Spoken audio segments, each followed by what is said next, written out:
السلام علیکم ویورز، میرا نام عطاء الرحمن اور آپ دیکھ رہے ہیں عطاء بخاری یوٹیوب چینل۔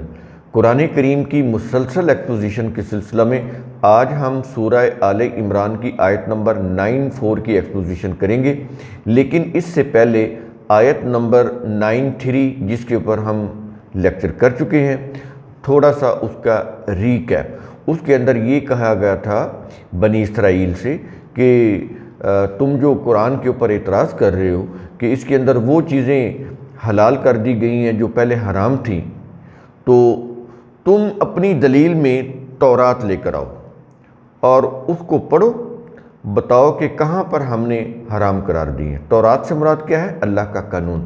تو تم اللہ کا قانون لاؤ، اس کو تلاوت کرو، پڑھو اور ہمیں بتاؤ کہ کہاں پر ہم نے یہ چیزیں حرام قرار دی تھیں جنہیں تمہارے احبار اور رہبان نے حرام قرار دیا اور آج تم ان کو حرام مان رہے ہو۔ ہم نے تو نہیں حرام قرار دیا۔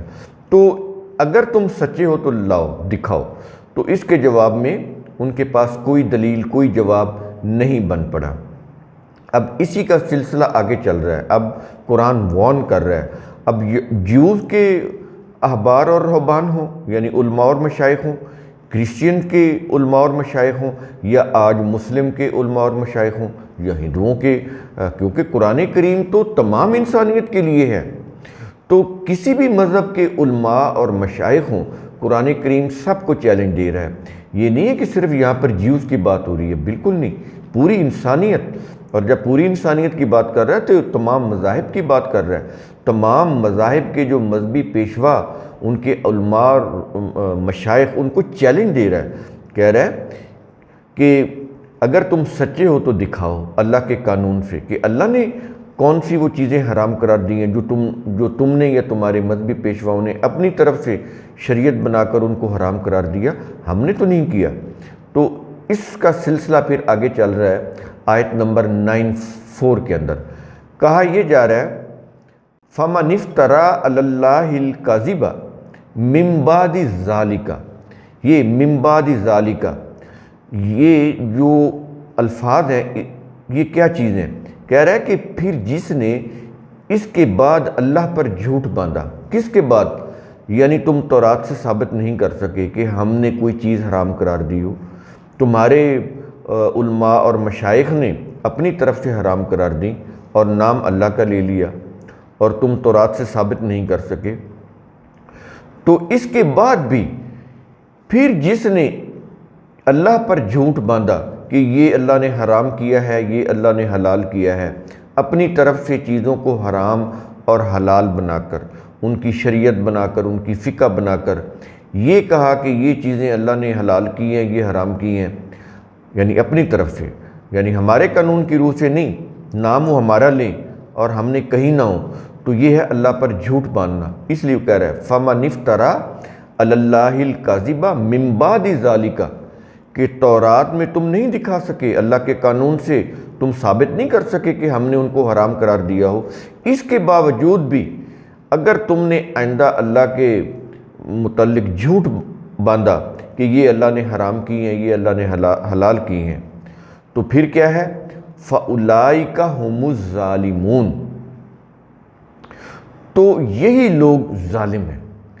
اب اس کے اندر تمام فرقوں کے لوگ آ جاتے ہیں، جیوز ہوں، کرسچنز ہوں، یہ اجمی مسلمز ہوں، ہندو ہوں، سکھ ہوں، کوئی بھی ہوں، جین مت کے لوگ ہوں، تمام کے تمام دنیا کے جتنے بھی مذاہب عالم اور ان کے پریسٹ، مذہبی علماء، مشائخ، کوئی چیز اپنی طرف سے وہ حرام یا حلال قرار دے کر کوئی مذہبی قانون بنائیں، اس کو نافذ کریں، تو قرآن کریم ان کو کیا کہہ رہا ہے؟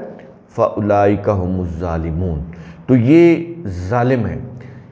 کیوں کہ یہ وہ لوگ ہیں، یہ وہ مذہبی پیشوا ہیں جو اللہ کے قوانین کے خلاف اپنی خود ساختہ شریعتوں کو، فقہوں کو اللہ کی شریعت قرار دیتے ہیں، اپنی فقہ بناتے ہیں اور کہتے ہیں یہ اللہ کا قانون ہے، اور اللہ کے قانون کو اس کے صحیح مقام پر نہیں رکھتے، کیونکہ یہاں پر ظالمون کے الفاظ آ رہے ہیں، ظلم کرنے والے۔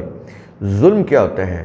کہ جو چیز جس جگہ پر ہونی چاہیے اس کو اس کے صحیح مقام پر نہ رکھنا، اس سے بہت بلند کر دینا یا اس مقام سے نیچے گرا دینا، اس کے مقام سے اس کو نیچے گرا دینا، تو یہ ایسا کرنے والے ظالم ہوتے ہیں۔ اس لیے قرآن کریم ان لوگوں کو، چاہے وہ مذہبی پیشوا ہوں یا ان کے فالورز ہوں، قرآن کریم ان کو ظالمون کی لسٹ میں شامل کر رہا ہے، اس لیے کہ انہوں نے اپنی طرف سے شریعتیں اور فقہ بنا کر حلال اور حرام کی لسٹیں مرتب کی، جو اللہ نے نہیں اس کا حکم نہیں دیا، انہوں نے اپنی طرف سے وہ چیزوں کو حرام قرار دیا اور اپنی طرف سے ہی حلال قرار دیا۔ تو اس لیے پھر ان کی آپس میں پھر بحثیں بھی ہیں، ان کے جھگڑے بھی ہیں، ان کے مناظرے بھی ہیں، جن کا 1000 سال ہو گیا، کوئی فیصلہ نہیں ہوا۔ جب سے یہ کتب روایات آئی ہیں، ان کی روح سے کچھ چیزیں حلال اور حرام بنائی انہوں نے، تو آج تک ان کے جھگڑے چل رہے ہیں، کوئی فیصلہ نہیں ہوا اور ہو بھی نہیں سکتا جب تک آپ اللہ کی کتاب کے مقابلے میں ان کتب روایات کو سیٹ اسائیڈ نہیں کر دیتے، ایک طرف نہیں رکھ دیتے، خالص اللہ کی کتاب کی روح سے کوئی نظام نہیں بنا لیتے، اس کی روح سے کوئی قانون نافذ نہیں کر لیتے، اس وقت تک یہ فساد، یہ جھگڑے، یہ اختلافات یہ رہیں گے، یہ انتشار ختم نہیں ہو سکتا۔ یہ عذاب ہے اللہ کے قوانین کی وائلیشن کا، کہ اپنی طرف سے کچھ چیزیں صحیح اور غلط قرار دے لینا، اپنی طرف سے حرام اور حلال چیزوں کو قرار دے لینا۔ یاد رکھیں، ایبسولوٹ رائٹ، ایبسولوٹ رانگ، اس کا اختیار اللہ کے سوا کسی کو ہی نہیں ہے، وہ کتنا ہی کوئی انٹلیکچول انسان کیوں نہ ہو، مذہبی اعتبار سے، سیاسی اعتبار سے، معاشی اعتبار سے۔ یہ 3 نظام ہے نا بیسیکلی دنیا کے اندر، سیاست کا، معیشت کا اور مذہب کا۔ تو تینوں کے اعتبار سے کوئی کتنا ہی انٹلیکچول انسان یا انٹلیکچول گروپ کیوں نہ ہو، وہ یہ قانون بنا ہی نہیں سکتا کہ ایبسولوٹ رائٹ کیا ہے اور ایبسولوٹ رانگ کیا ہے۔ انسانی عقل اس سلسلے میں جو بھی فیصلہ کرے گی وہ غلط ہوگا، وہ باطل پر مبنی ہوگا، انسانوں میں انتشار کا باعث بنے گا۔ تو حل کیا ہے؟ ایبسولوٹلی بک آف اللہ کو کنسلٹ کرنا، اس کی روح سے حرام حلال، صحیح غلط، حق اور باطل چیزوں کو قرار دینا۔ اگر اپنی طرف سے یہ کریں گے تو پھر اس میں انتشار ہے، اختلاف ہے، خون ریزی ہے، فساد ہے، لڑائی ہے، جھگڑا ہے، پھر امن نہیں ہوگا۔ یہ ہے عذاب کہ جب آپ اللہ کے قوانین کی وائلیشن کریں گے، اس کے پیرلل اپنا کوئی مذہبی قانون بنائیں گے، تو اس کا پھر انجام یہی ہے۔